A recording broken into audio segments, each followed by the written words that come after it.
Thank you to Vice President Vance, and thank you to our wonderful First Lady, and above all, thank you to the greatest, fiercest, and bravest fighting force ever to stride the face of this earth, the United States Army. Thank you very much.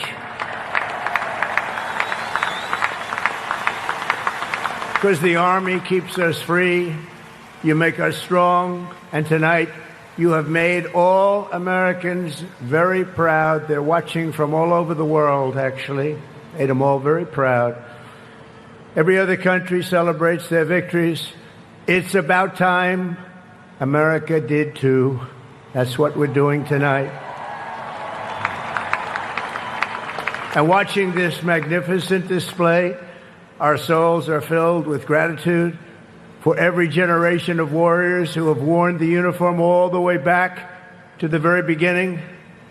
So to every veteran across our land and right here in our nation's capital, including 6 recipients of the Congressional Medal of Honor, we love you, we honor you, and we salute your noble service to our flag and to our country. As we celebrate tonight, we also think of the hundreds of thousands of Army soldiers who have made the supreme sacrifice for our nation and selflessly laid down their lives in every war, from the Revolution to the War on Terror.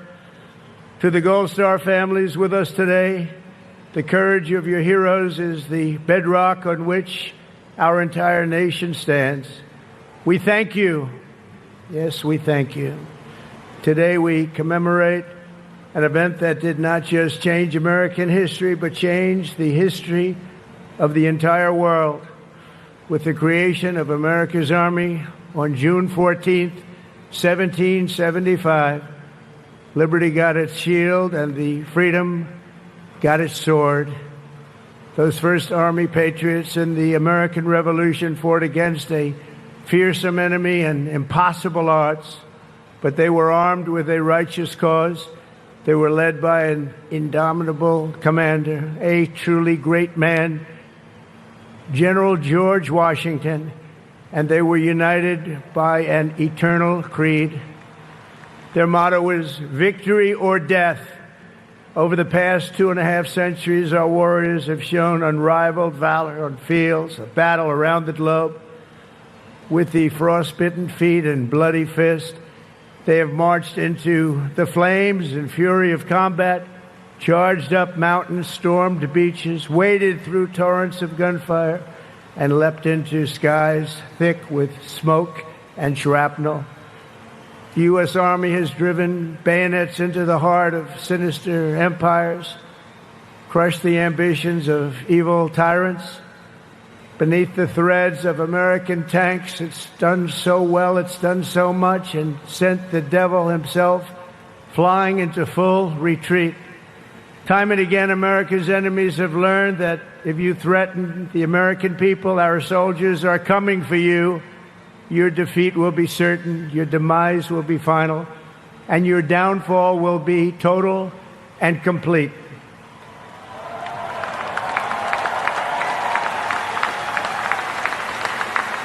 Because our soldiers never give up, never surrender, and never, ever quit. They fight, fight, fight, and they win, win, win. And that's why no institution in history has entered more names into the roster of American heroes than the U.S. Army, the Congressional Medal of Honor, more than anyone or anything. There was Mad Anthony Wayne, asked by George Washington to lead a daring midnight raid up the cliffs of Stony Point with unloaded muskets and only their bayonets to fight the redcoats. Mad Anthony replied, "Issue the order, sir, and I will storm into hell for you." Then there was the Civil War general, John Corse, shot in the face in combat. He fired off a message to his commander: "I am short a cheekbone and one ear, but I am able to whip the hell out of all of them." He stayed on the front lines, it seemed forever. In World War II, there was the great Creighton Abrams, besieged on all sides by the Nazis at the Battle of the Bulge. He boldly proclaimed, "They've got us surrounded again, the poor bastards." This is the fighting spirit and unyielding force of the U.S. Army. It has never changed, and it will never, ever change, because there is no earthly force more powerful than the brave heart of a U.S. infantryman or an Army Ranger, paratrooper, or Green Beret. They are the best. They are the finest.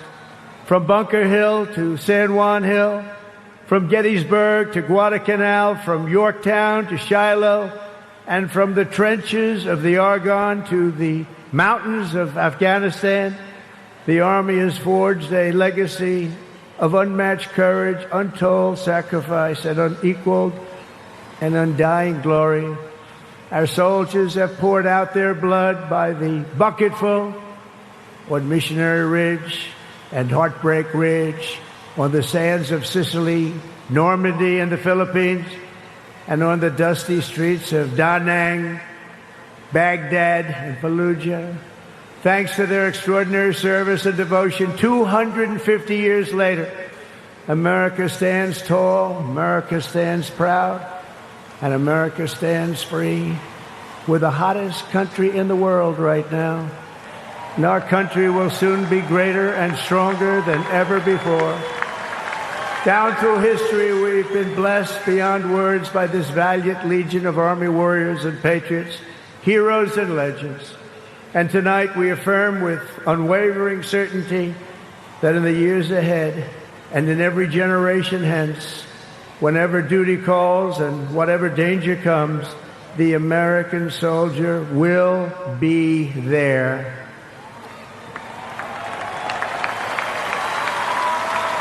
No matter the risk, no matter the obstacles, our warriors will charge into battle. They will plunge into the crucible of fire, and they will seize the crown of victory, because the United States of America will always have the grace of Almighty God and the iron will of the United States Army. Congratulations to everybody. We love our country. We've never done better. Thank you. God bless you. God bless the Army, and God bless America.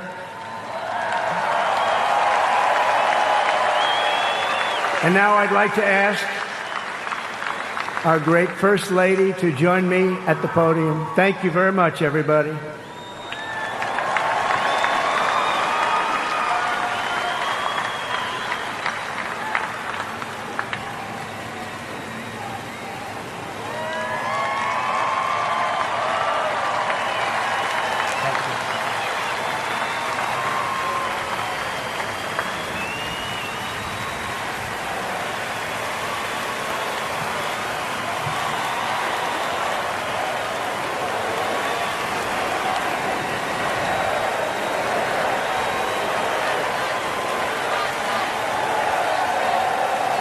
Mr. President, on behalf of the United States Army, the Army Golden Knights, I would like to present to you this flag, which was flown over our nation's capital in free fall during the Army's 250th birthday celebration.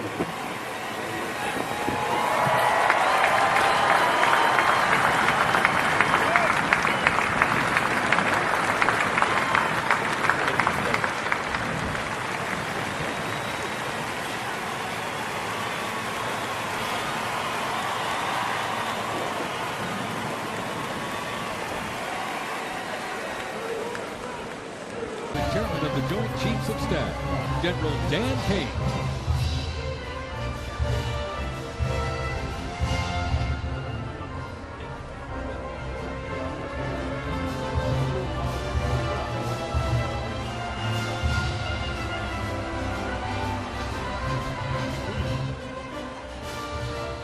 Joining us, the Secretary of the Army, please welcome the Honorable Daniel P. Driscoll.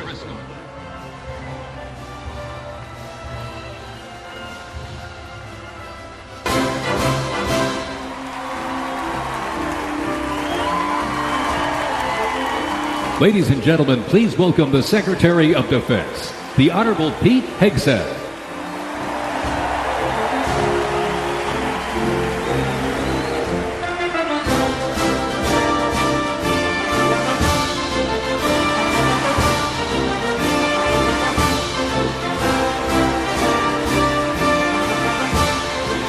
Ladies and gentlemen, the Vice President of the United States, J.D. Vance, accompanied by the Second Lady of the United States, Usha Vance, and their 3 children.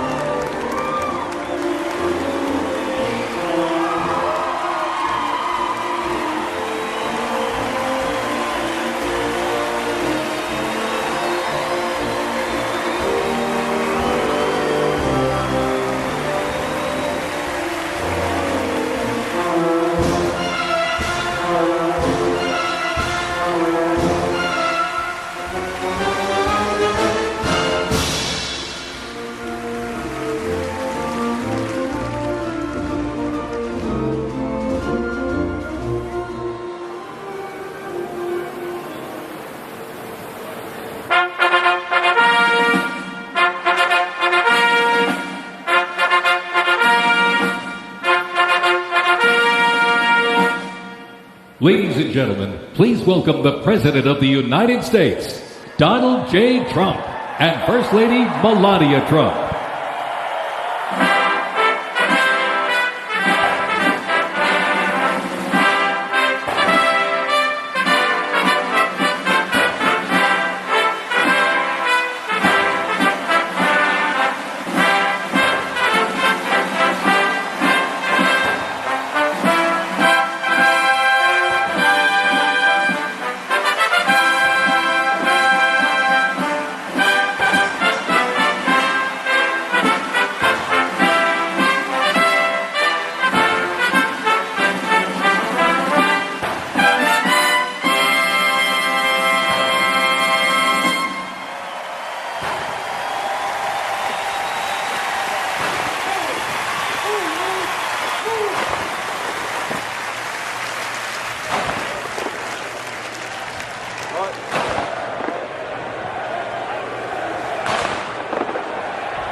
Ladies and gentlemen, to honor America, would you please rise for the singing of our national anthem?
before we even had a country, we had an army.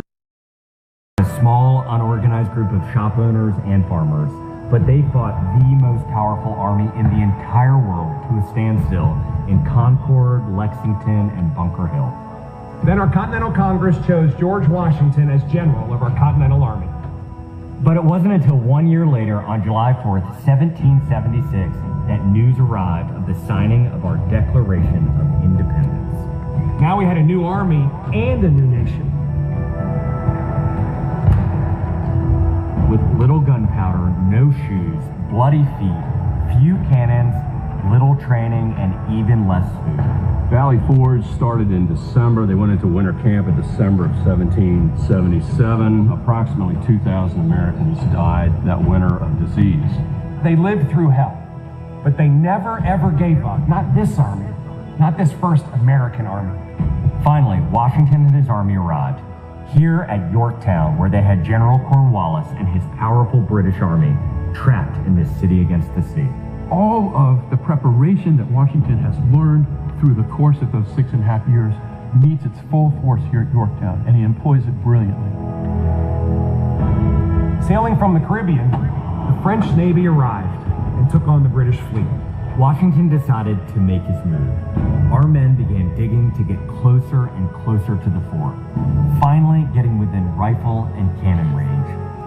Naturally, George Washington chose to set off our first cannon shot. The British had two small forts in front of the main fort. They were called redoubts 9 and 10. Then, on the moonless night of October 14th, the American and French forces attacked the redoubts. The hand-to-hand combat with bayonets, knives, and fists was bloody, to say the least. But within an hour, we were victorious. And as the sun came up the next day, Cornwallis looked out and realized he was in serious trouble. So he prepared an all-out, desperate counterattack.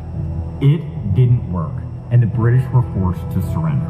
We were supposed to lose to the best army and the largest and most professional navy in the world. But our young army had won the war and our freedom. The freedom we hold so dear. And 250 years later, for what started as a ragtag group of shop owners, has now become the most powerful army in the world. Today, many things are very different from that army here at Yorktown, but one thing remains the same. An undying passion, guts, and love for our country remains deep in the heart of today's army. When I look into their faces, you can see it. That will never change. God bless the United States Army, and God bless the United States of America.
is officially underway. Up first, internationally renowned as one of the world's finest professional music organizations, the United States Army Band, Pershing Zone. They are the premier music organization of the U.S. Army, our nation's most senior service. Stationed at Joint Base Meyer-Henderson Hall, Virginia, it plays an important musical role in events of national and international significance. They were founded back in 1922 by Army Chief of Staff John J. Pershing. They're led today by Colonel Bruce R. Pulver and Drum Major Rob Moore. Today, Pershing Zone is playing a melody entitled The Army Goes Rolling Along. This was actually written in 1908 by the then Lieutenant Edmund Louis Snitz Gruber, which was a descendant of Franz Gruber, who composed Silent Night. It was originally written to be the 5th Artillery Regimental song titled The Caissons Go Rolling Along, and in 1956 the lyrics were revised by Harold Arberg as the official song of the U.S. Army, and then retitled The Army Goes Rolling Along. Pershing Zone carries on its century-old legacy, playing a march that brings pride to every soldier, the Army Song. The 3rd Infantry Regiment, the oldest active duty unit in the U.S. Army. Established back in 1784, the unit was dubbed the Old Guard by Major General Winfield Scott during a victory parade in Mexico City after the Mexican War. It is the U.S. Army's official ceremonial unit and presidential escort, conducting year-round tactical training to ensure the highest standards and utmost discipline of its soldiers. The unit routinely represents the U.S. Army and our nation in official ceremonies, major sporting events, and their own, the U.S. Army's own Twilight Tattoo. The Old Guard also maintains 24-hour vigil of the tomb of the unknown soldier, while also conducting funeral services honoring our fallen heroes in Arlington National Cemetery. The regiment's 50 campaign streamer stand is a testament to its long, faithful service to our nation. Ladies and gentlemen, the 3rd Infantry Regiment, the Old Guard.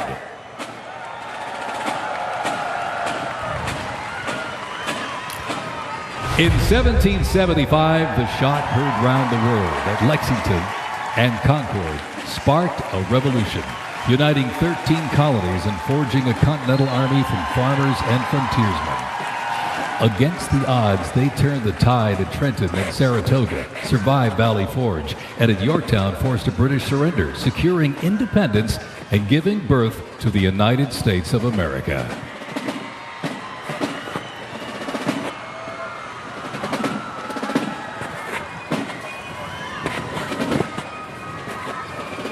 Before radios and field phones, sound was the signal. In the Continental Army, fifes and drums carried commands across the chaos of battle, telling soldiers when to advance, when to retreat, eat, even when to rest. That legacy actually lives on today with the U.S. Army Fife and Drum Corps, part of the 3rd Infantry Regiment known as the Old Guard. Founded back in 1960, they're the only unit of their kind in the armed forces. Performing in uniforms patterned after those worn by General Washington's musicians. Playing period instruments with patriotic precision, they bring history to life, sharing the sound and spirit of the Revolution through more than 500 performances each year, both at home and around the world, too. The Old Guard, Fife and Drum Corps, everybody.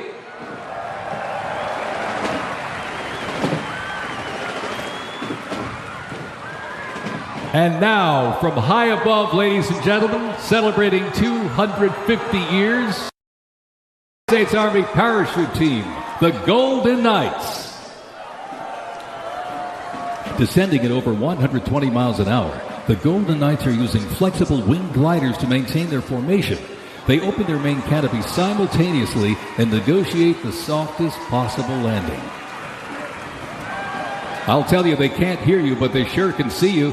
You can give them a great big wave, ladies and gentlemen. The Golden Knights, the finest parachuting team in the world.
Fort Sumter in 1861, a nation divided. Over 4 brutal years, nearly 2 million soldiers fought to preserve the Union. Among them, 5 future presidents and the first recipients of a brand new military decoration, the Medal of Honor. With independence won, our nation's westward expansion began.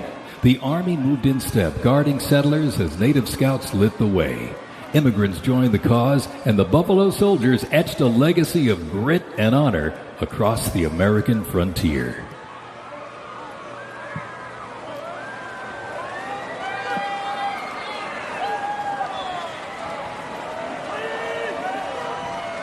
As they march by, a soldier's uniform signals their duty, their role, and their readiness. And by the late 1850s, official regulations outlined distinct looks, shaping the Army's identity and function across the force. Soldiers were issued 2 coats. One, a short sack coat for work and battle, with brass buttons and colored trim that marked their rank. Well, by war's end, that rugged sack coat became the soldier's uniform of choice. As the war escalated, volunteer enlistment surged. Congress authorized support for a force of up to 500,000 new troops, answering the call to preserve the Union. As they march by, representing the Civil War era of our nation's history, is the 4th Infantry Division based out of Fort Carson, Colorado.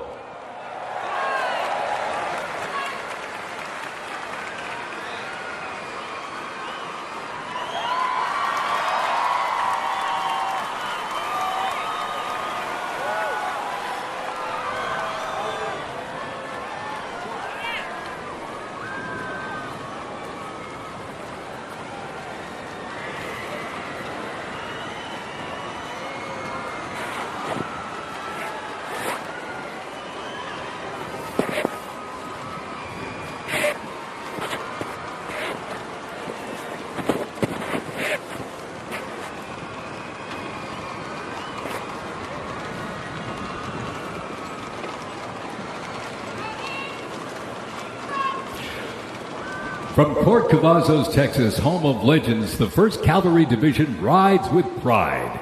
Born from the thunder of horse cavalry traditions of the Civil War, the 1st team forged its reputation on the front lines of history. They stormed Manila with the flying column, charged into Pyongyang as the first to breach the line and face the brutal crucible of Ia Drang, the first of 13 named campaigns in Vietnam where they proved their mettle.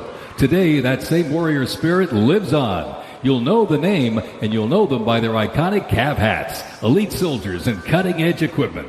Tough, fit, fearless. The 1st Cavalry Division is a lethal, disciplined force that stands ready to fight and win anywhere, anytime, and the legacy rides on. This is the Cav.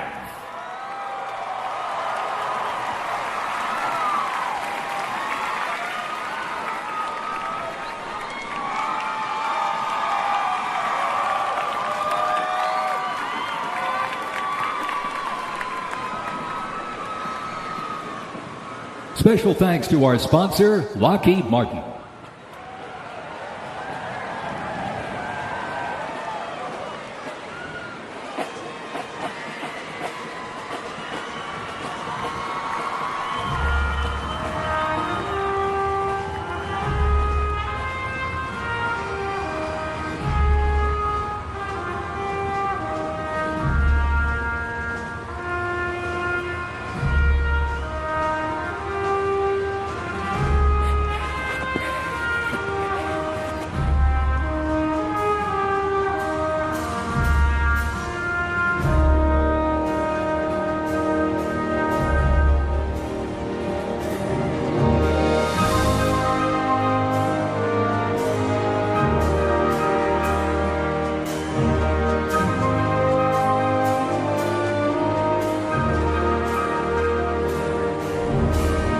In 1914, years of escalating competition between European alliances culminate in the outbreak of the First World War. The two sides engage in a savage war of attrition, defined by opposing trenches, barbed wire, poison gas, and mass casualties.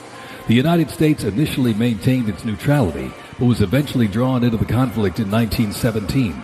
Despite having less than 130,000 soldiers at the beginning, the Army eventually grew to over 4 million, with nearly 2 million soldiers serving in Europe. In 6 months of fighting, nearly 50,000 Americans lost their lives, with another 190,000 wounded.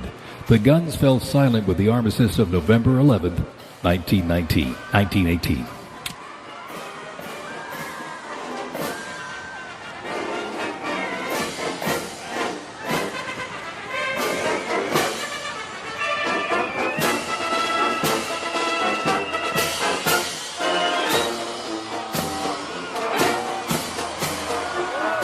We continue on with more USA World War I rolling stock.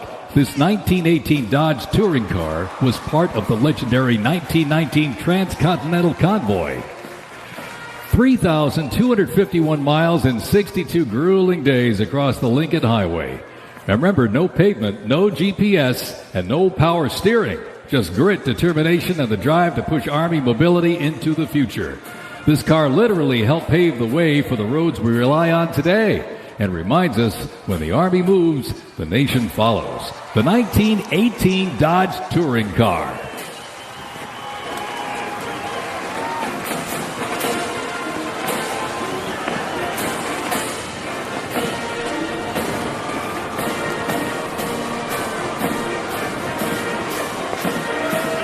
Headquartered in New York, this is the 42nd Infantry Division Band. At the start of World War I, the 42nd Infantry Division was formed with troops from 27 National Guard units, stretching across the country like a rainbow. Composed of skilled musicians from all walks of life and professional occupations, they perform a variety of musical genres. Though their mission is primarily a musical one, the members were ordered into active federal service back in 2004 in support of Operation Iraqi Freedom 3. The band has also served in support of numerous state active duty missions, including cleanup efforts following Hurricane Sandy, distribution support during COVID-19, and recently, support for New York State Corrections. Commanded by Chief Warrant Officer 2 Ethan Wagner and led by Drum Major Sergeant First Class Drew Gans, the band is performing Over There, written in 1917 by Broadway composer and recipient of the Congressional Gold Medal George M. Cohan. Representing the World War I era is the 82nd Airborne Division, based out of Fort Bragg, North Carolina. You'll notice the unit is wearing replica World War I uniforms signifying the soldiers who served our nation during this time. When the Americans entered the Great War, our soldiers, under the command of General Blackjack Pershing, hit the trenches in the new standard. It was the olive drab winter service uniform. Now on their heads you'll see a steel helmet with sand-textured paint built to deflect deadly shrapnel from above. Not bulletproof, but battle tough. Nicknamed the Pershing boot, on their feet was the M918, 1918 French boot. It was designed to survive the brutal grind of trench warfare. And on their backs, the field pack, rations, ammo, first aid, and a gas mask.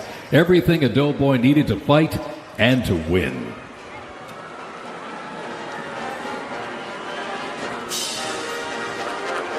Incidentally, the 42nd Infantry Division was deployed to heavy combat abroad and then deployed again in World War II, ultimately liberating the Dachau concentration camp. The 42nd responded to the terrorist attacks on 9/11. Later, with the war on terrorism, the rainbow stretched across the world again, deploying in Iraq and Afghanistan.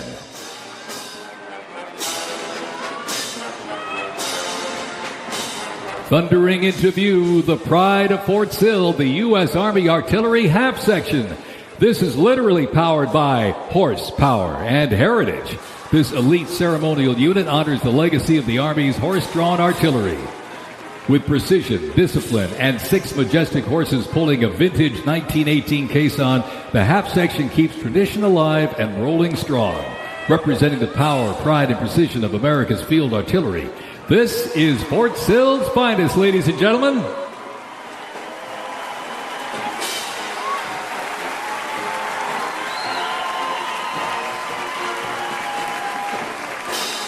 Special thanks to our sponsor, Form Energy.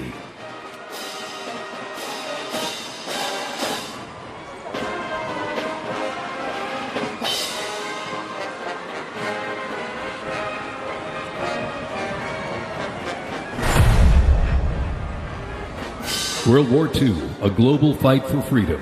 In history's darkest hour, the United States Army was on the front lines. From the beaches of Normandy to the islands of the Pacific, the greatest generation faced down tyranny and turned the tide.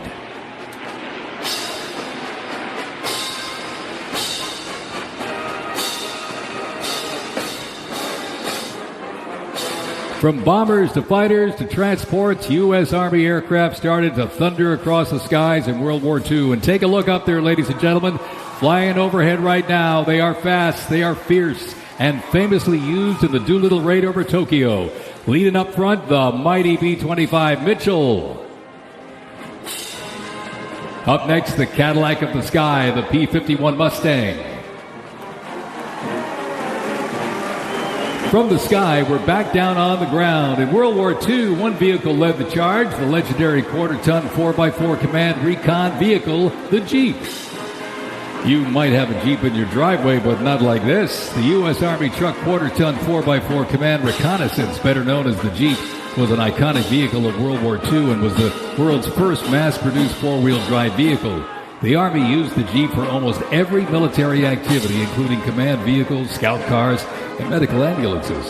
Fast, rugged, the Jeep became a symbol of American ingenuity.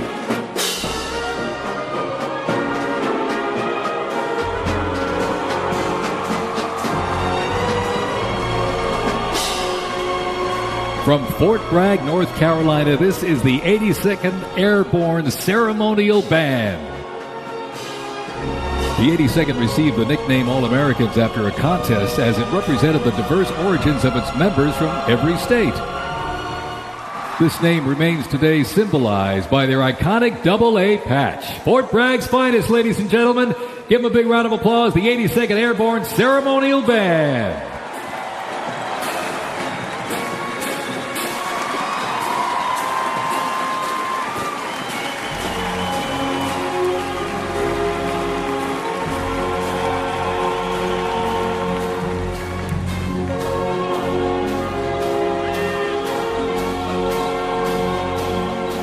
In a global fight like World War II, the U.S. Army knew our troops needed more than courage. They needed innovation.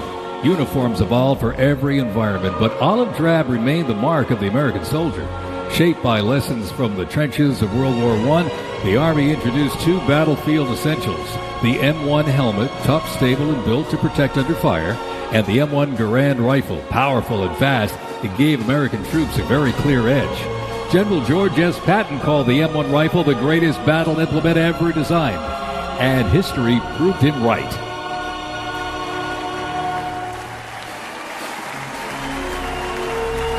The 82nd Airborne Division. The unit is best known for their bravery on D-Day, when 12,000 parachute and glider troops destroyed German supply lines after fighting for 33 days straight.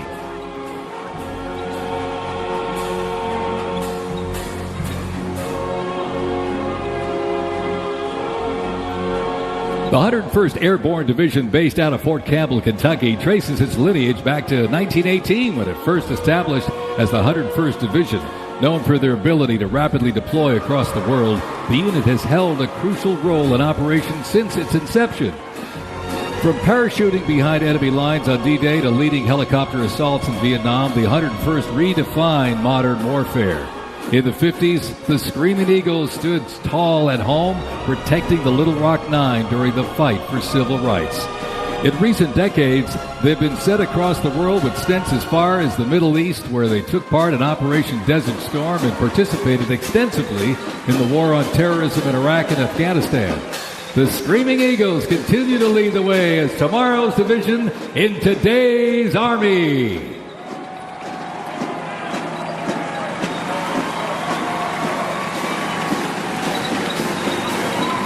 The iconic Sherman tank is here, ladies and gentlemen. It was the cornerstone of the U.S. Armed Forces, showing its military might in World War II. It became one of the most influential tank designs of the 20th century. The M4 tank was nicknamed the Sherman tank after Civil War General William Tecumseh Sherman. Actually, it was named by the British.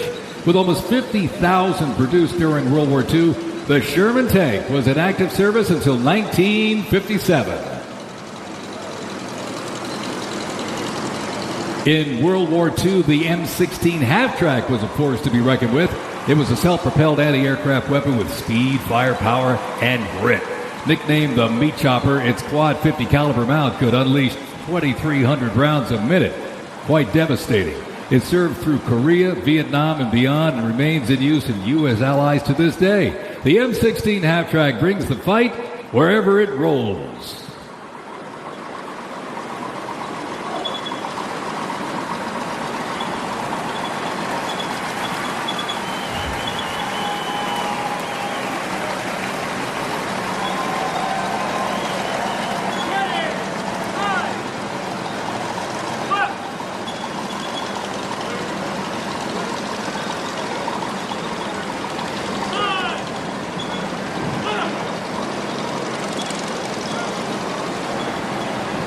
The U.S. Army Transportation Corps motto states, "Nothing happens until something moves." That was never more true than with this. Look at this, the 2.5-ton Chevrolet Deuce and a Half. Move up to 10,000 pounds of cargo and was the backbone of the Red Ball Express that kept the Allies supplied after D-Day in World War II.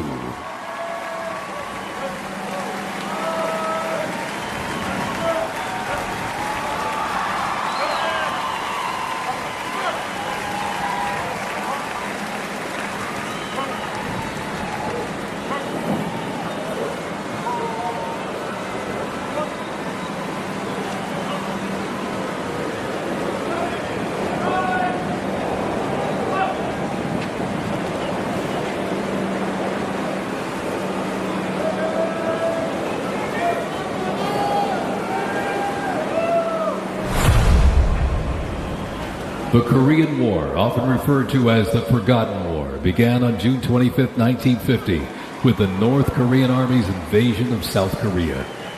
A coalition of South Korea, the United States, and other United Nations members defeated the invasion and advanced into North Korea. The coalition fought and defeated 2 Chinese offensives in the spring of 1951.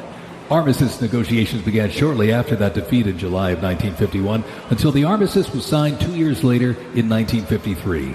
Combat consisted of small attacks, raids, and patrolling. During this war, the United States deployed approximately 6.8 million military forces to the Korean Peninsula.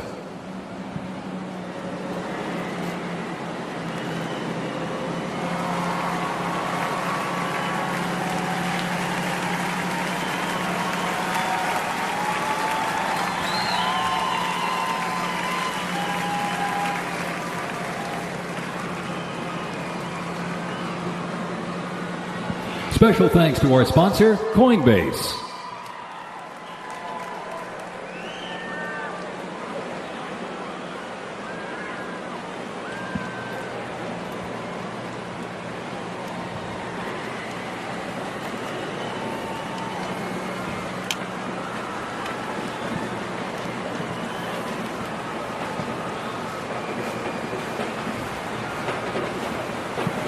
The M151 kept rolling along as the lightweight, high-mobility general-purpose vehicle replacing the famed World War II Jeep back in 1961.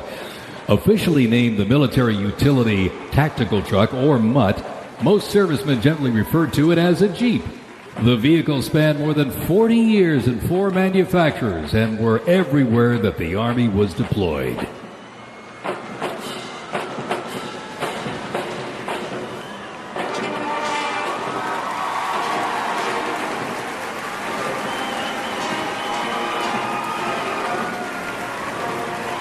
Another rolled by earlier, and at 2.5 tons, this Deuce and a Half, the M35A2 classic military transport truck, was a mainstay of the U.S. Army for decades, particularly during the Vietnam War and Operation Iraqi Freedom. The Deuce and a Half proved its value moving cargo, supplies, and soldiers. Its capabilities include up to 5,000 pounds off-road and 10,000 pounds on-road, making it ideal for moving just about anything. In the jungles of Vietnam, the U.S. Army faced a new kind of war. Helicopters became the new workhorses of battle, delivering troops, firepower, and supplies into some of the most unforgiving terrain on Earth. This is the U.S. Army in Vietnam, the era of air mobility, fierce firefights, and unwavering brotherhood.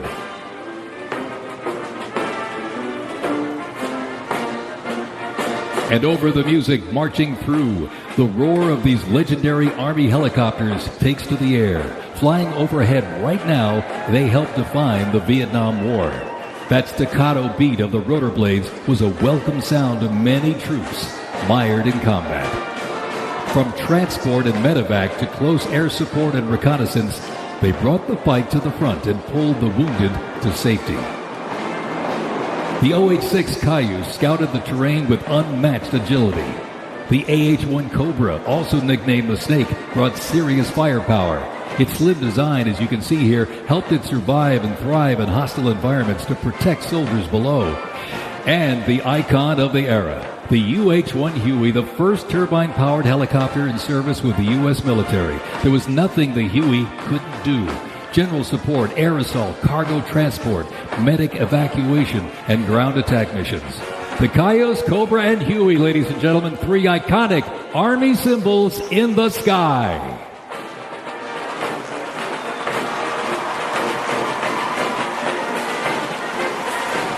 The 1st Cavalry Division Band, based out of Fort Cavazos, Texas, has played a vital role in U.S. military history. Since its origins back in 1855 as the band of the 2nd Cavalry, it has supported operations from the Civil War to Desert Storm. Over time, it's evolved into a powerful force using music to strengthen bonds between soldiers and engage with communities. From World War II in Korea to the Vietnam War in Bosnia, the 1st Teen Band has enhanced morale and upheld the division's enduring legacy. Today, the band continues its mission using music to shape perceptions, foster trust, and promote national Army and division interests. Standing ready to serve, it remains an enduring symbol of the 1st Cavalry Division's legacy and commitment to duty. The band performs Hit the Leather and Ride on March, composed by Captain Robert Meredith Wilson. This piece reflects the cavalry's transition from horses to mechanized warfare, capturing the speed, the resilience, and the tradition of the division. From Fort Cavazos, Texas, everybody, the 1st Cavalry Division Band.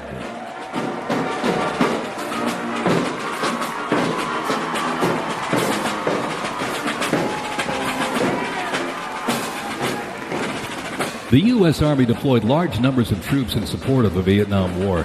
The first contingent of U.S. Army advisors arrived in Vietnam in the late 1950s, and that quickly grew to a small team of around 100 soldiers, which then expanded to more than 600 over the next decade. As the war intensified, troops' numbers quickly grew as the war between the South Vietnamese government and the communist insurgents supported by North Vietnam intensified. By January 1969, more than 364,200 soldiers organized around 7 divisions and 20 separate combat brigades.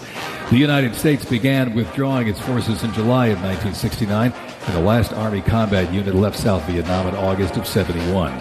The last U.S. combat soldier came home March 1973, while a small number of non-combat personnel remained until April 1975.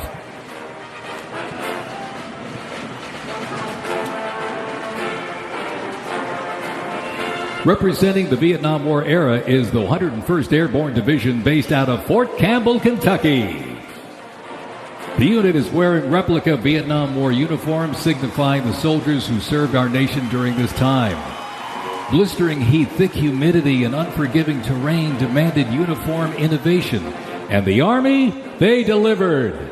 New lightweight uniforms were constructed to move with the soldier. The M16 replaced the M1 Garand, calling for redesigned ammo gear and faster reloads in combat. Body armor got smarter, jackets and trousers got lighter, and field equipment was reimagined to meet the mission head-on. Gone were the heavy Mickey Mouse boots, replaced by canvas tropical combat boots that offered better grip, faster drying, and all-day endurance.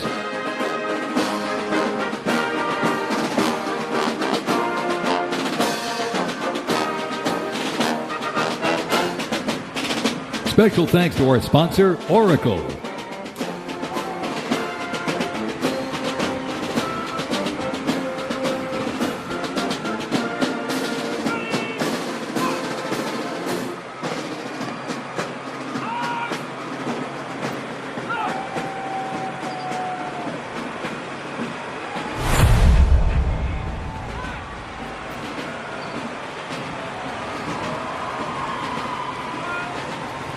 When Saddam Hussein's Iraq invaded Kuwait in August 1990, the U.S. Army deployed to Saudi Arabia to deter further Iraqi aggression in the region for what was known as Operation Desert Shield. By the fall, more than 750,000 troops comprising U.S. service members and coalition partners from more than 30 countries had assembled in the Saudi Arabian desert. In mid-January 1991, the U.S.-led coalition began Operation Desert Storm, which kicked off with an intensive air campaign designed to knock out key Iraqi infrastructure and weaken Iraqi forces. The ground offensive was launched in early 1991, where military forces overwhelmingly destroyed enemy tanks and vehicles. After only 100 hours of ground combat, coalition troops liberated Kuwait, and the Gulf War ended with Iraq's surrender.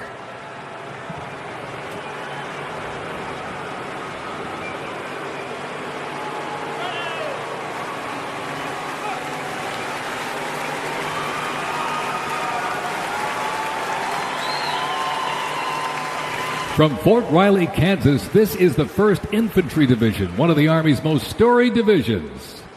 Nicknamed the Big Red One because of the distinctive red on their unit patch, as the oldest continuously serving division in the U.S. Army, the unit has participated in every major operation since World War I, living up to its motto, no mission too difficult, no sacrifice too great, duty first. The 1st Infantry Division was originally established as the 1st Expeditionary Division in 1917 and spearheaded the American Expeditionary Forces in France during World War I. In World War II, the Fighting First stormed Omaha Beach on D-Day and liberated Nazi concentration camps. The highly decorated unit has had 37 members of the Big Red One awarded the Medal of Honor. In Washington, D.C., the 1st Division Monument stands in President's Park, memorializing those who died while serving in the 1st Infantry Division.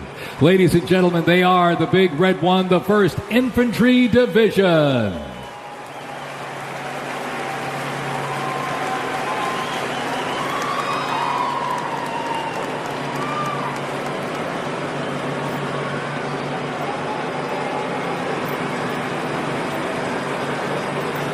More military rolling stock.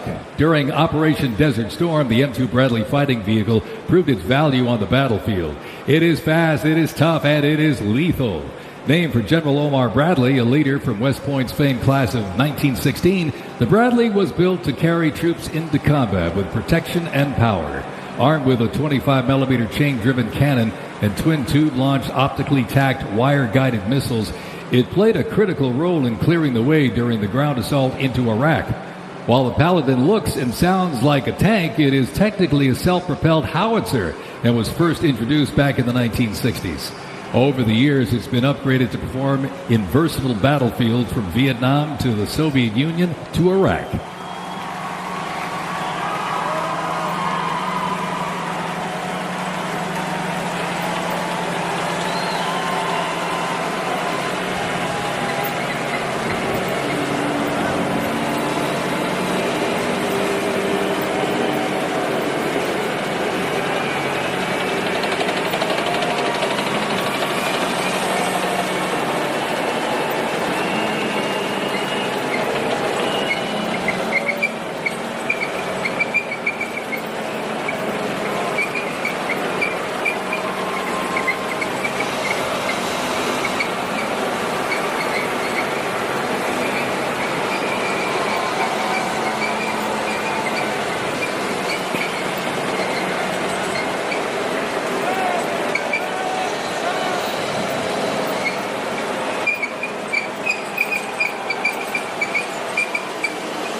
In the Gulf War, no division hit harder or moved faster than the 1st Armored. The 1st Armored Division, nicknamed Old Ironsides, is the oldest, most recognizable armored division in the United States Army. As part of the buildup for World War II, cavalry and reconnaissance units were brought together to form the 1st Armored Division in 1940. In the Gulf War, no division hit harder or moved faster than the 1st Armored. Old Ironsides really led the way. During Desert Storm, they engaged in some of the largest tank battles in Army history that were decisive victories, shattering enemy formations. Based in Fort Bliss, Texas, America's Tank Division is currently supporting missions in 20 countries across 5 continents. From World War II to today, Old Ironsides remains battle-proven and always ready.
First used in Operation Desert Shield and Desert Storm, the M119 howitzer brought precision firepower to the front lines. Lighter and more mobile than larger artillery, it was built for the infantry brigade, able to fire high into the air or directly at the target depending on the mission. Whether used in battery formation or as a standalone support weapon, the M119 delivered reliable, responsible fire when it mattered most. Still in service today, including on the front lines in Ukraine, it remains a trusted part of the Army's arsenal.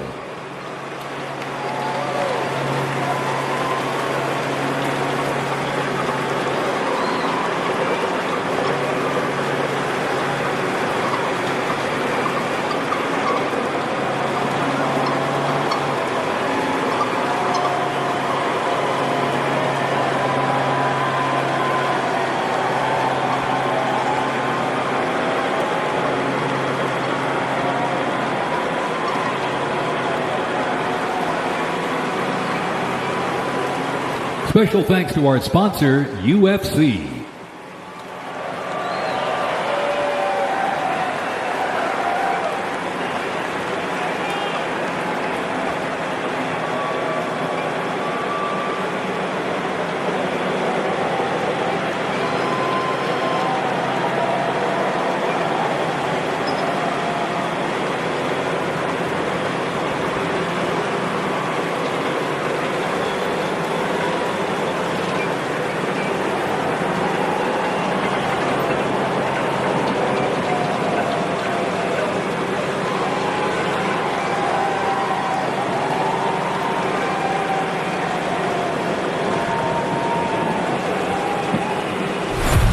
September 11, 2001, terrorists destroyed the World Trade Center in New York City and struck the Pentagon in Washington, D.C. using commercial airliners. In response, the U.S. launched the global war on terrorism. The U.S. would stop potential threats around the world and take the fight to terrorist groups and the nations that back them. The Army immediately deployed forces to Afghanistan to destroy Osama bin Laden's al-Qaeda terrorist organization and depose his sponsors, the ruling Taliban. The 2003 President Bush expanded the war to Iraq. Soldiers and other armed services overthrew Iraq's dictator Saddam Hussein.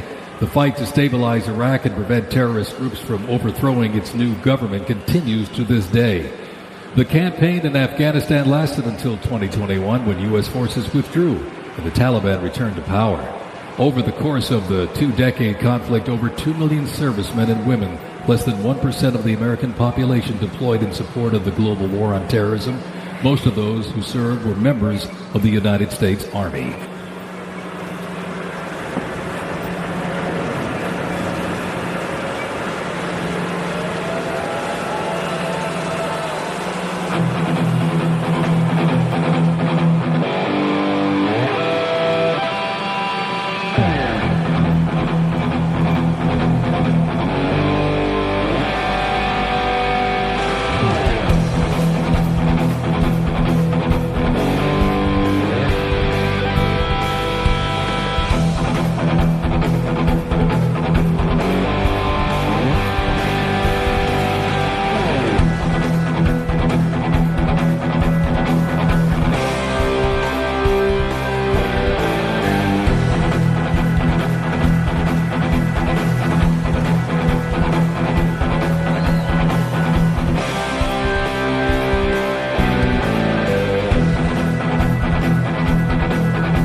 global war on terrorism saw the introduction of a range of new technologies on the battlefield. The 8-wheeled Stryker Armored Combat Vehicle is the first new military vehicle to enter service in the U.S. Army since the Abrams tank back in the 1980s. The vehicle was developed to fill a gap in the Army's inventory between a lighter infantry and heavy armored unit. The Stryker Armored Combat Vehicle enables the team to maneuver in close and urban terrain, plus provide protection in open terrain and transport infantry quickly to critical battlefield positions. The first Stryker vehicles were fielded back in 2002 with the 1st Stryker Brigade combat team deploying to Iraq in 2003.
U.S. Army Rangers, predating the Revolutionary War, fought in the War of 1812 as part of the regular Army and patrolled the frontier from Ohio to western Illinois on horseback and by boat, with the likes of Daniel Boone and Abraham Lincoln in their ranks. After the 9/11 terrorist attacks, Rangers were called upon to lead the way in the global war on terrorism.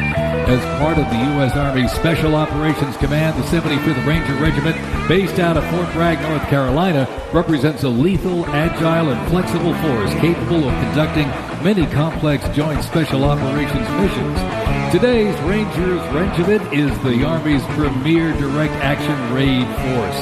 It is always combat ready, mentally and physically tough, and prepared to fight our country's adversaries.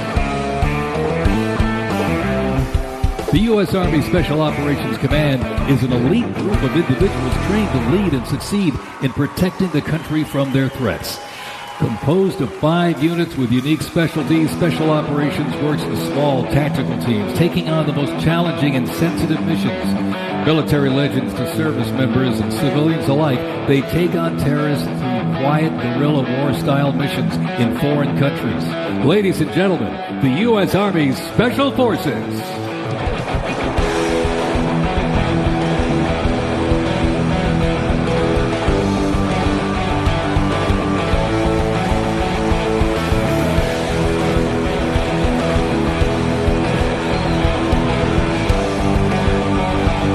The Stryker Brigade Combat Team combines the capacity for rapid deployment with survivability and tactical mobility.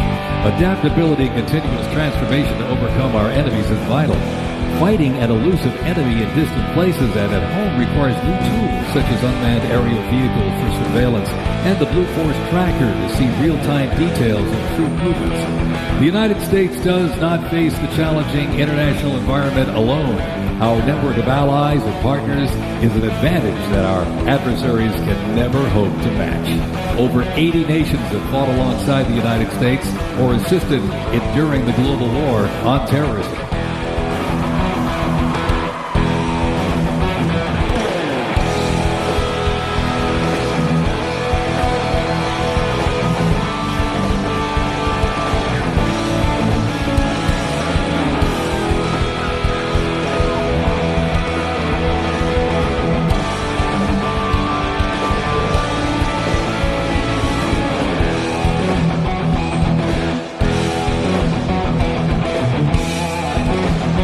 The 10th Mountain Division's climb to glory began with its establishment as the 10th Light Division in July 1943, the only one of its size in the U.S. military to receive specialized training for fighting in mountainous conditions.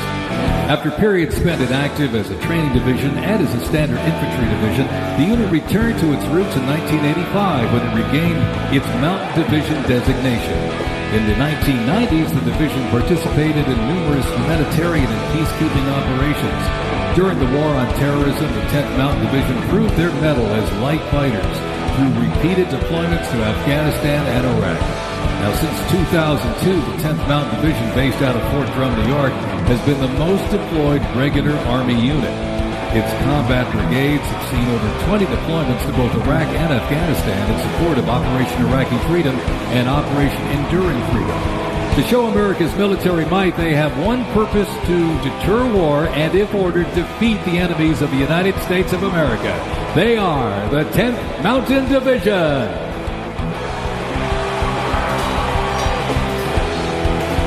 Investments in cutting-edge systems, drone technology, and AI capabilities strengthen the force, equipping soldiers with tools they need to protect the country and defend democracy. The Army has 8 Stryker Brigade combat teams, 6 in the active component and 2 in the National Guard. More than 2/3 of the 7,000 servicemen and women who sacrificed their lives fighting the global war on terrorism were part of one of the Army's 3 branches: active duty forces, the Army Reserve, and the Army National Guard. The Army is continuously transforming to deter aggression to ensure our adversaries cannot outrange or outpace us. This transformation is not just about adapting, it's about maintaining dominance, ensuring that America's Army remains unmatched in its speed, flexibility, and ability to support the nation's strategic priorities.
Special thanks to sponsor Volunteer.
Today, the U.S. Army's mission is to deploy, fight, and win our nation's wars. How? By securing ready, prompt, and sustained land dominance by Army forces across the full spectrum of the conflict as part of the joint force.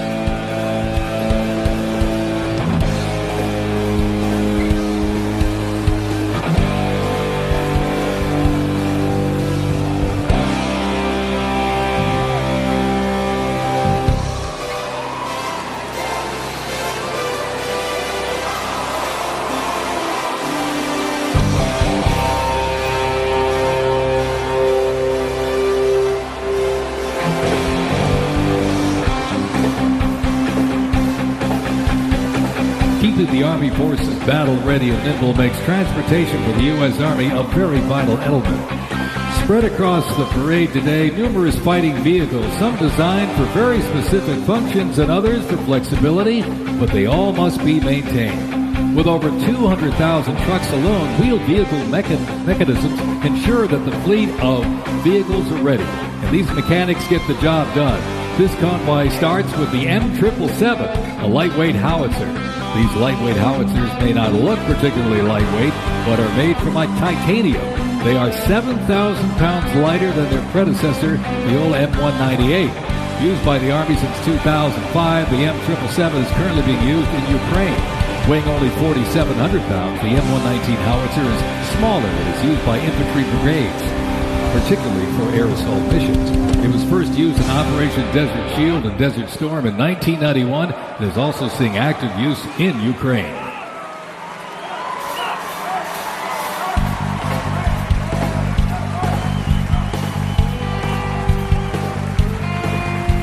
The 7th Infantry Division, stationed at Joint Base Lewis McChord, has been seeing continuous combat action ever since activation in World War I.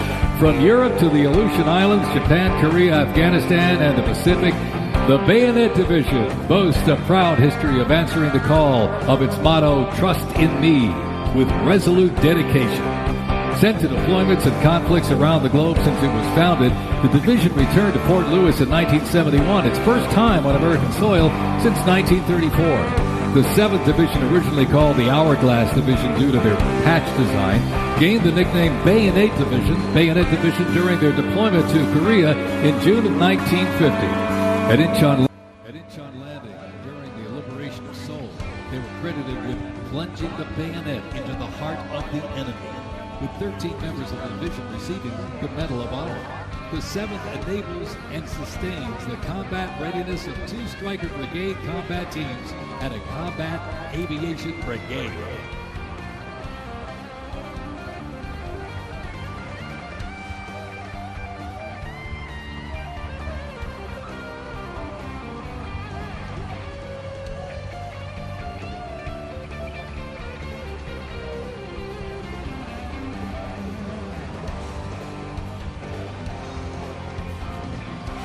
With the American soldier, the cornerstone of everything the Army does, we are continuously transforming. Army careers span the spectrum from attorneys to astronauts and mechanics to engineers. The Army's greatest asset is our people, the finest men and women our great nation has to offer, with a myriad of talents that make us stronger. Aside from its people, the Army's next greatest asset is its technology and equipment. Coming up next, these vehicles offer a glimpse of what the Army employs for readiness and battle. The portable howitzers and the portable Abrams tank are used extensively in the Gulf War, along with Bradley tanks and the infantry squad vehicle. The ISB provides enhanced tactical mobility of an infantry brigade combat team. This allows commanders greater freedom of movement and action. The ISB provides the warfighter with increased flexibility to ensure infantry units maintain momentum to achieve mission success.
When duty calls, U.S. Army soldiers don't just answer, they lead.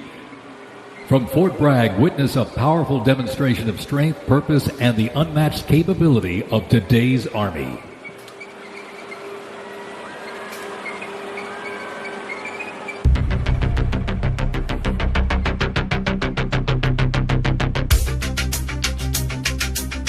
The Army has made me see my potential, and I feel like it's molded me into a better person.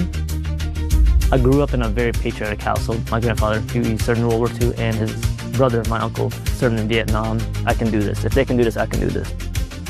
When I was born, my dad was still serving in the military, and him coming home in his uniform, I'm like, yeah, I want to do that. Ready for takeoff. My motivation, I think it follows in line. I think with what my family's done is kind of a sense of duty to serve our country and give back since it's given us so much.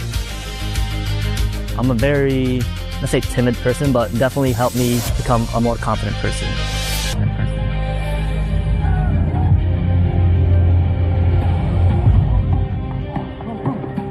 Working with a group of my peers, it really shows how much working with a team can strengthen you. All right, ready to go? Here we go. I derive a lot of purpose from serving others. I think serving something bigger than myself gets me out of bed every day.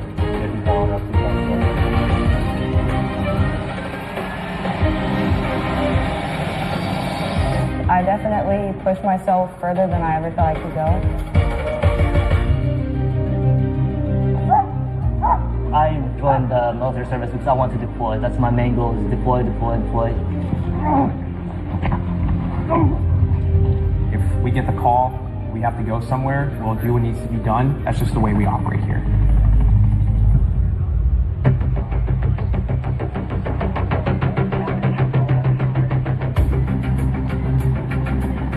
This is one of the few jobs in the nation where we all take an oath to say, I'm willing to put my life on the line for you, and they're willing to put their life on the line for me.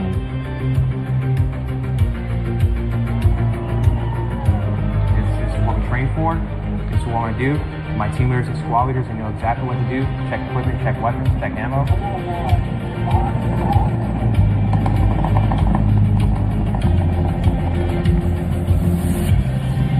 We're always ready to deploy within 18 hours and handle the mission at top.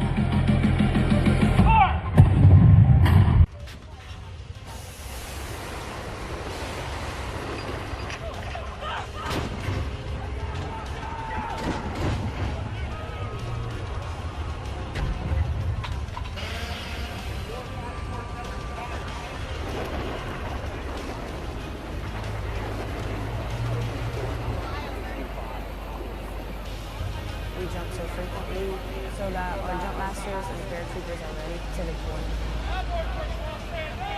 I'm very passionate about being a jump master. Paratroopers, they see you, you know, they believe in you. I love to instill that confidence and that passion into those paratroopers. It's a rush. It's great.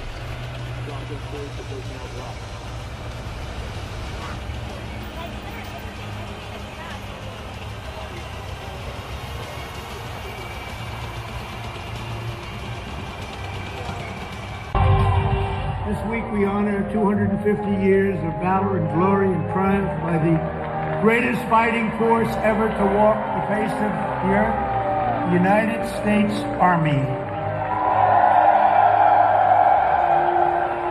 For 2.5 centuries, our soldiers have marched into the raging fires of battle and obliterated America's enemies. I love the Army. It is a great place to set yourself up for success, to prepare yourself for the future. God bless you, God bless our soldiers, and God bless the U.S. Army.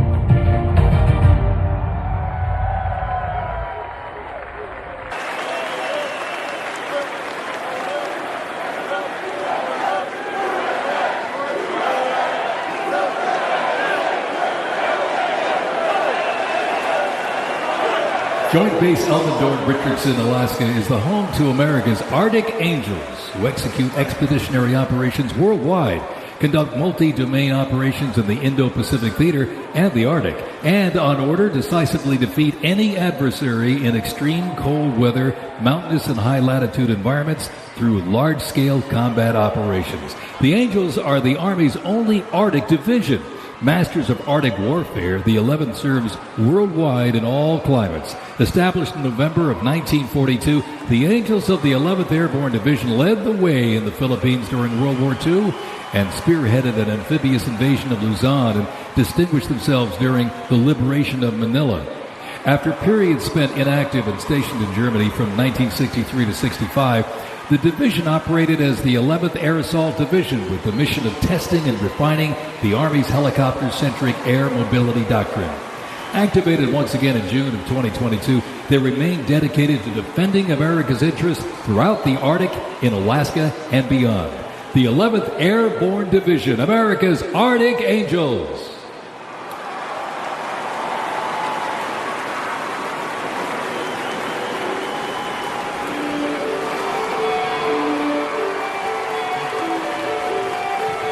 Requiring ongoing maintenance in the field and on base because nothing happens until something moves, wheeled vehicle mechanics supervise and perform maintenance, repair, and recovery operations on vehicles that serve the Army in a variety of mission-critical roles. Included in the array of mobile artillery such as Paladins and the Abrams tank is the Joint Light Tactical Vehicle known as the JLTV. It's highly adaptable, providing protected and sustained mobility for personnel and payloads. The JLTV is known for its off-road capability while providing armor against small arms and improvised explosive devices. The JLTV right there.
The U.S. Army Reserve is inseparably linked to America's long-standing citizen-soldier tradition.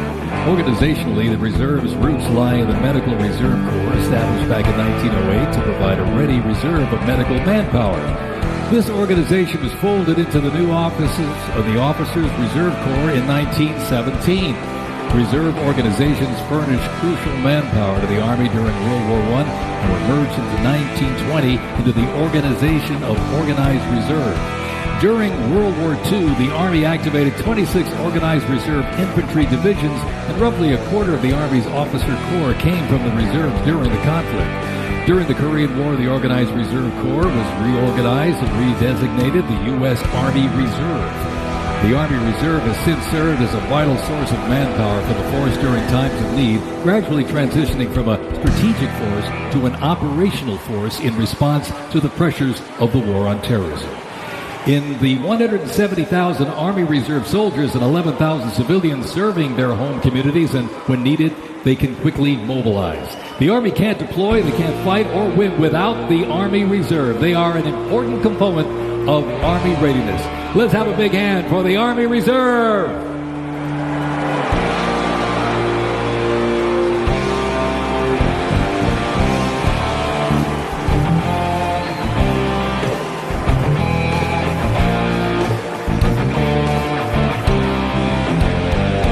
Today and tomorrow's Army looks to increase safety and survivability, create efficiency, and streamline processes. The Stryker is a great example of assessing evolving needs and developing the solution.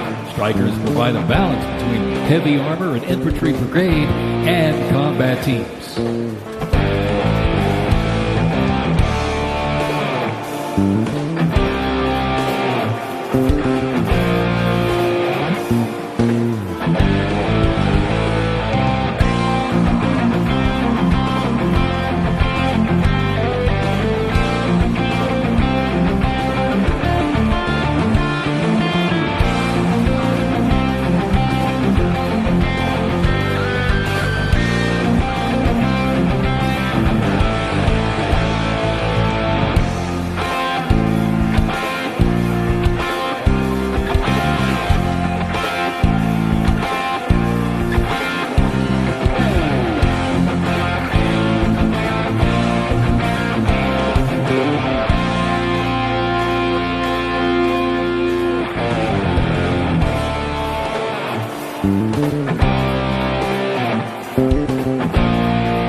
When Americans hear the name Bastogne, they remember one of World War II's most heroic defenses, the Battle of the Bulge. Surrounded by German forces in the frozen forests of Belgium in December 1944, soldiers of the 101st Airborne held the line.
Located before you is a platoon from the Multi-Purpose Company, 2nd Battalion, 327th Infantry Regiment, 1st Mobile Brigade, 101st Airborne Division, Bastogne.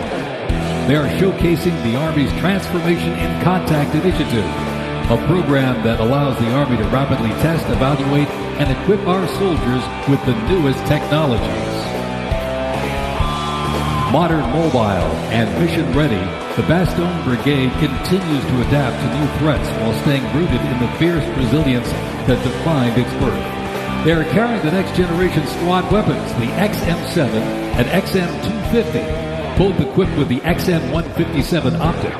The vehicles are the infantry squad vehicle, a new mobility asset that can rapidly move through most terrain types. The trailer is the S-MET, and it's capable of carrying heavy loads under its own power through restrictive terrain. This platoon is equipped with 3 types of small unmanned aerial systems. They are the Ghost X, located on the S-MET, the C-100, and right above us there, the X-10D, which are flying above the formation right now.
The Bradley fighting vehicle has proved itself to be lethal and survivable in multiple theaters since it first fielded back in the 1980s.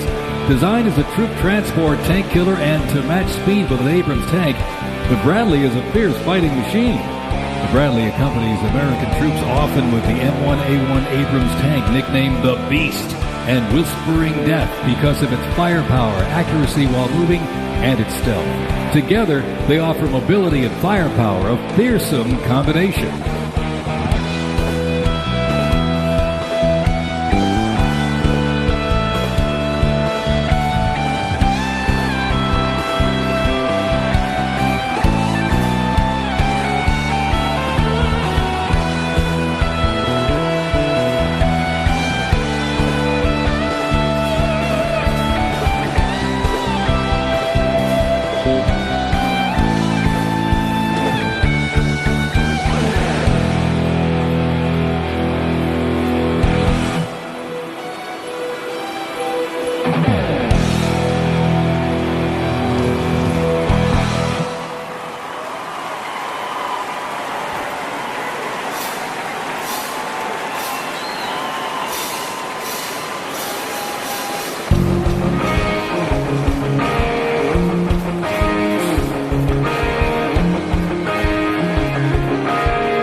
high in the sky, the AH-64 Apache. It's the premier attack helicopter in the world.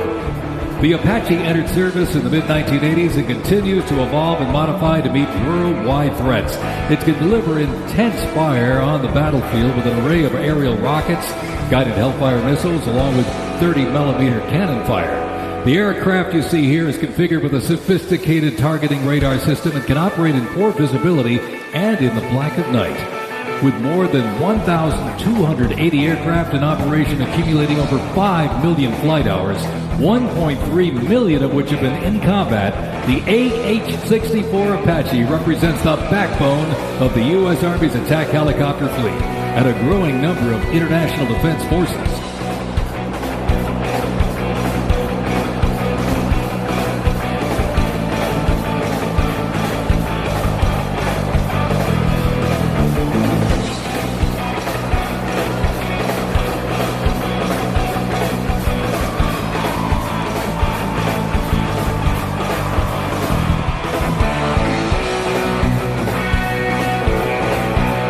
Special thanks to our sponsor, Lockheed Martin.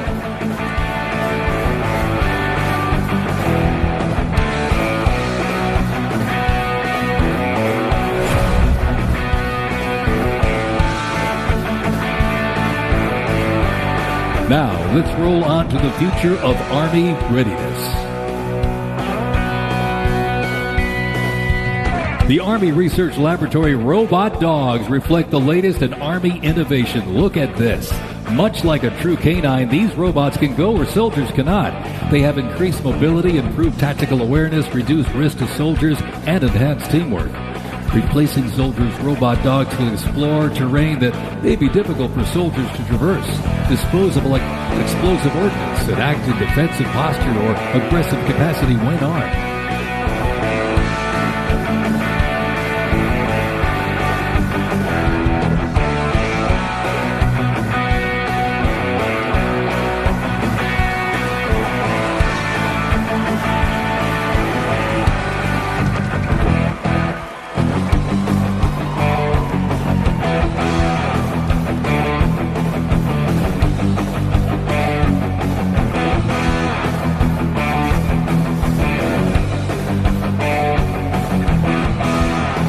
The Ghost robot dog is another innovation that can adapt seamlessly for various missions from recon to bomb recognition. These dogs reduce risk and support soldiers completely in high-stakes missions. They have a standard walk speed of 2 miles per hour and are working towards 6.7 miles per hour sprint.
As the oldest continuously serving Army band and the oldest unit at West Point, this is the United States Military Academy Band, ladies and gentlemen. The West Point Band traces its history to a single drummer and fifer appointed by George Washington during the American Revolution.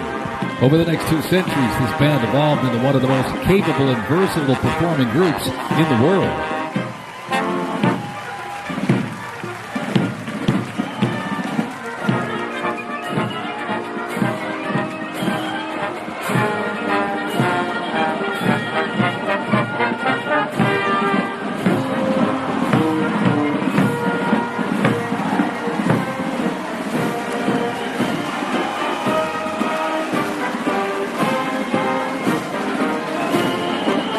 one of the most prestigious institutions in the world where leadership is forged and duty becomes destiny. This is West Point, where Army leaders are made. With the motto of duty, honor, and country, West Point trains the best and brightest to serve their country as Army officers. Founded back in 1802 by President Thomas Jefferson, West Point is the home of the Long Gray Line, a legacy of courage and excellence that includes 77 Medal of Honor recipients, 2 U.S. presidents, Grant and Eisenhower, and numerous generals, including John J. Pershing, Douglas MacArthur, and Norman Schwarzkopf.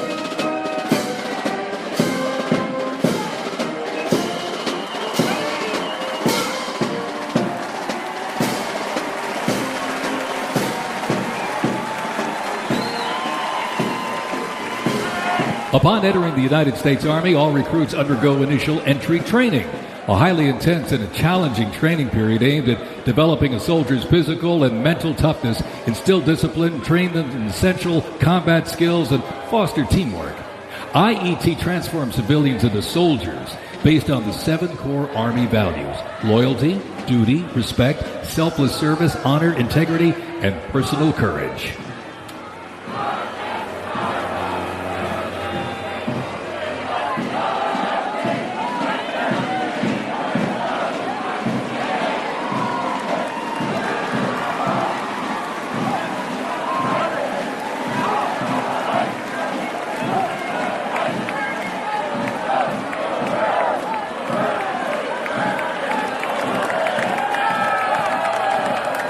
The Virginia Military Institute, on a mission to produce citizen soldiers, men and women educated for civilian life, prepared to serve their country in the armed forces.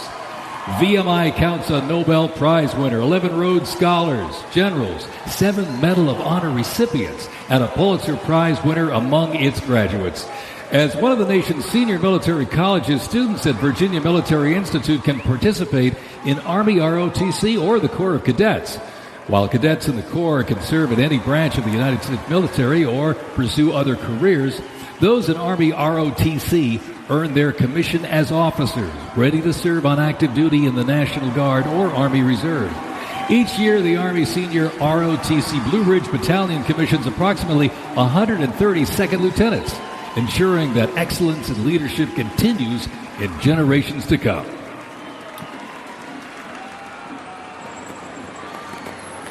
The Citadel, the Military College of South Carolina, offers students the opportunity to participate in Army ROTC or the Historic Corps of Cadets. Founded in 1842, the Citadel is the 3rd oldest of the senior military colleges and is known for its Corps of Cadets living and studying under a classical military system that makes leadership and character development essential. While military service is not required at graduation, more than 120 students earn their commission each year through the Army Senior ROTC Palmetto Battalion, playing a vital role in shaping the future.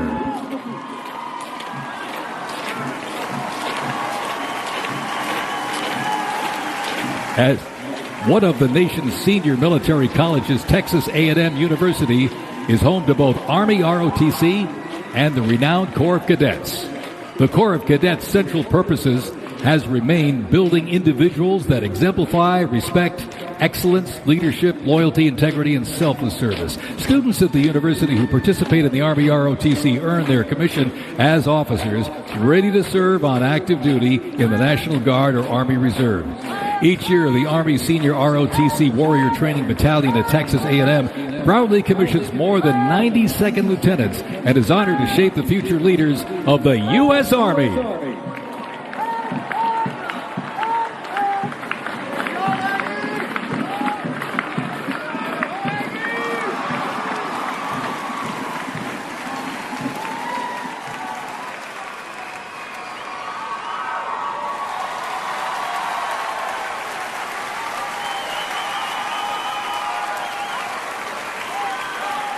In a powerful display of commitment, these future soldiers will raise their right hand and take an oath of enlistment, pledging to serve our nation.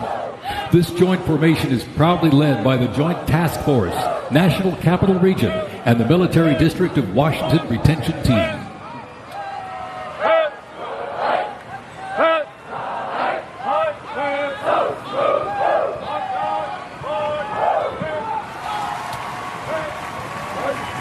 shaping tomorrow's Army. West Point's most inspiring cadets remind us that America's future is courageous and in capable hands.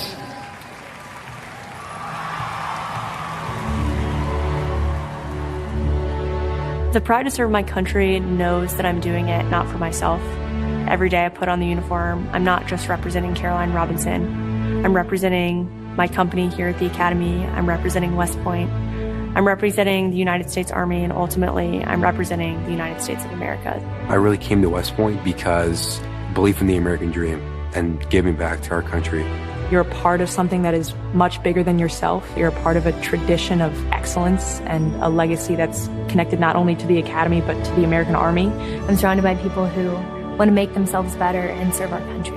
Excellence is their baseline, and that to me is what it means to be a West Point cadet. From the earliest days of our nation, this supreme tradition of American military service has been passed down from soldier to soldier and generation to generation, and it's a beautiful thing to watch. My brother preceded me here, and originally I didn't really know what West Point was until he came. But when I saw the mission that they were committed to, of upholding the principles of American democracy and protecting the Constitution, I knew it was somewhere I had to be. Every time that we lived outside of the United States, I always developed this sense of gratitude and pride of being an American, and I wanted to give back to my country what it gave to me. And it wasn't until I zipped up the blouse and I put the belt on for the first time that I realized that I was going to be serving my country, and it felt right. West Point was the place that I needed to be, and more importantly, the Army was where I wanted to be. I just looked to the left and right over basic training and realized that we all had the same American patch on our shoulders, that we're all fighting for the same thing. I mean, there was no better feeling in the world knowing that every single person around you is committed and willing to die for that mission. You came for excellence, you came for duty, you came to serve your country, and you came to show yourselves that you are among the smartest, toughest, strongest, most lethal warriors ever to walk on this planet. What excites me the most about my future in the Army is the opportunity that I'm going to have to give back to the American soldiers that I'm going to be leading. Because ultimately, they don't get to choose. And to me, it's that burden, the responsibility to be the best leader. And as a young officer, that's going to be exactly what I get to do. I was the cadet basic training first detail for the first 3 weeks. So I got to see the new cadets come in from their families' homes and being in process on their very first day and watching them grow so quickly. I would do all the formations, and I looked out at these 1,000 new cadets, people who just come out of high school. They were completely different people. I don't think there's another institution in the country like West Point where the student body is so committed to furthering the mission of America and ensuring our democracy and freedom for generations to come. I'm really surrounded by the best of the best, and that's when I realized this is a place that I absolutely want to be.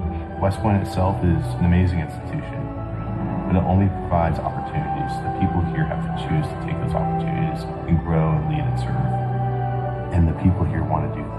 And I'm proud to be a part of that, and I would tell any high schooler who is considering it, you won't regret it.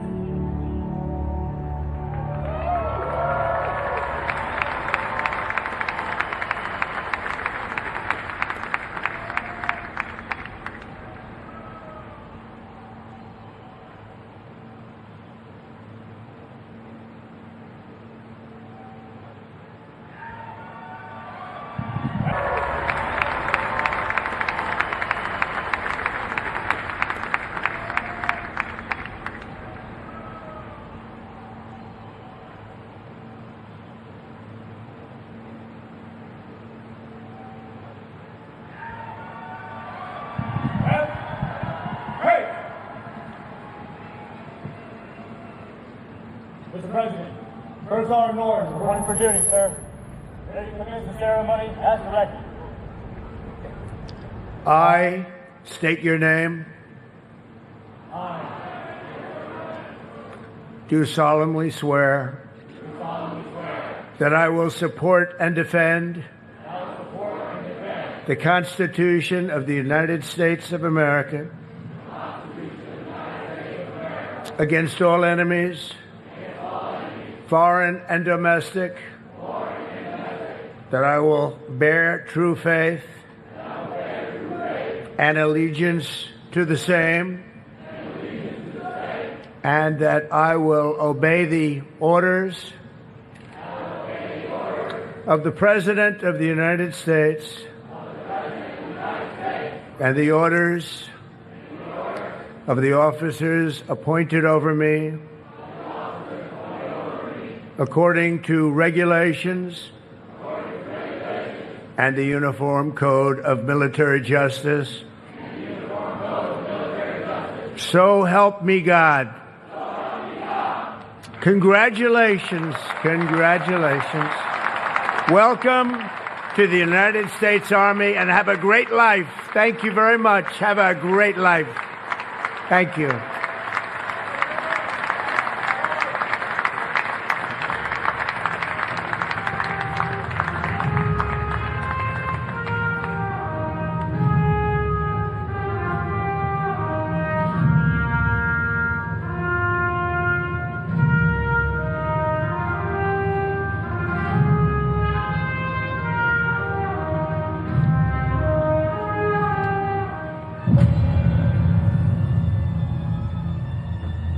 Ranger School is the best life insurance for all.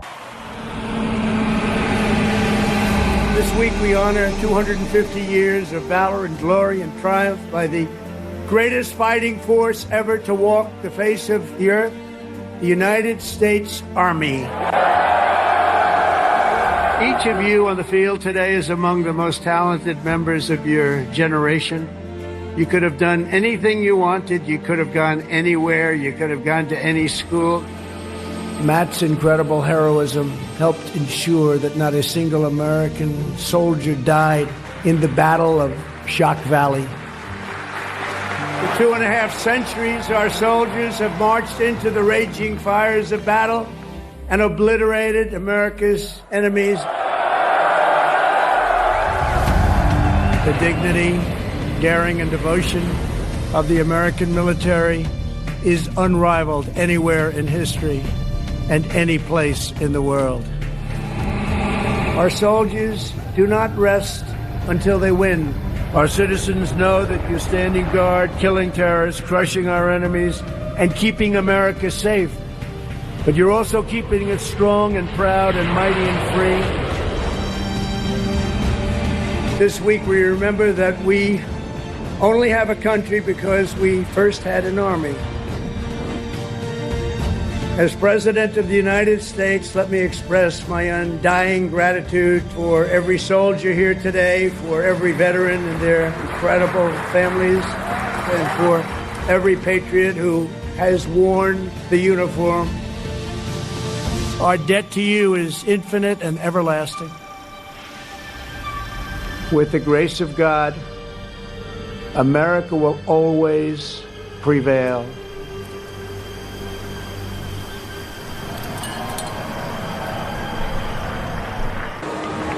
Thank you. Thank you. Thank you, U.S. Army. Thank you. Thank you. Thank you. Thank you, Army, for 2 years. Thank you so much for serving alongside my grandfather and my great-grandfather, for your service, for your country, for your family. And I just want to say thank you from a generation that may not have known your name, but I get to live in the freedom because of it. I want to thank all the U.S. service members, men and women, and especially the Army for their 250th birthday. Thank you very much. My grandpa served in the Army in World War II as part of the 82nd Airborne. Thank you, Army, for everything that you do. My brother Rob and my son Alec both served in the U.S. Army. We thank you for your courage, your sacrifices, and the burdens that you may now carry. Thank you so much for doing what you do, putting your lives on the line for other men like me to live the life I live. I just want to say happy birthday to the U.S. Army, congratulating them on 250 years. I want to give a big shout out to my Uncle Zadian, who served in the Army, and thank you for all you do. I'm very thankful for the dedication and the hard work of the men and women of the U.S. Army. Hi, American soldiers. Thank you for all you do. Love you. Our freedom is not free, and we know that we are free because of you and your efforts. Thank you to our Army, active duty, and veterans for protecting our rights and freedoms. Comes at an immeasurable cost. I'm wishing you the best. Happy birthday. Go on. Happy birthday, Army. Thank you to everybody who's serving today and has served in the past.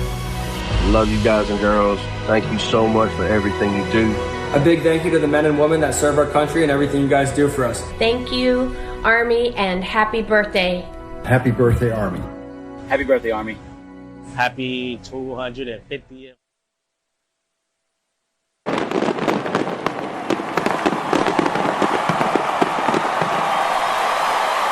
Thank you for joining us on this historic occasion. A special thanks to Scott's Miracle Grow and all of the terrific America 250 sponsors that helped make this monumental event happen. And to you here in our audience or watching at home, to those in our U.S. military who are currently serving, have served, or being remembered, thank you for celebrating in the greatest country in the world. God bless you and God bless America. Good night.